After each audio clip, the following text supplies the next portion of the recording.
बुलढाणा तालुक्यातील रायपूर ग्रामपंचायतच्या गलथान कारभार आणि दुर्लक्षपणामुळे गावात घाणीचे साम्राज्य पसरलेले असून गावातील नाल्या तुडुंब भरलेल्या आहेत, ज्यामध्ये डासांची उत्पत्ती होऊन नागरिकांचे आरोग्य धोक्यात आले आहे।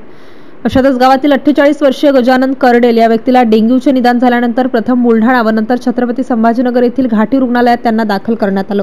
उपचार सुरू असतानाच 20 जुलै रोजी त्यांचा मृत्यू झाला। त्यामुळे संतप्त झालेल्या नातेवाईकांनी ग्रामपंचायत प्रशासनाचा निषेध करत मृतदेह हा संभाजीनगर येथून सरळ ग्रामपंचायत समोर ठेवल्याने एकच खळबळ उडाली।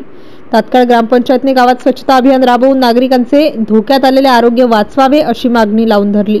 नातेवाईकांचा हा आक्रमक पवित्रा पाहता ठाणेदार दुर्गेश राजपूत यांनी आपल्या पथकासह ग्रामपंचायत गाठून संतप्त झालेल्या नातेवाईकांची समजूत काढण्याचा प्रयत्न केला आणि त्यानंतर ग्रामपंचायतकडून आश्वासन मिळाल्यानंतर प्रेतावर अंतिम संस्कार करण्यात आले।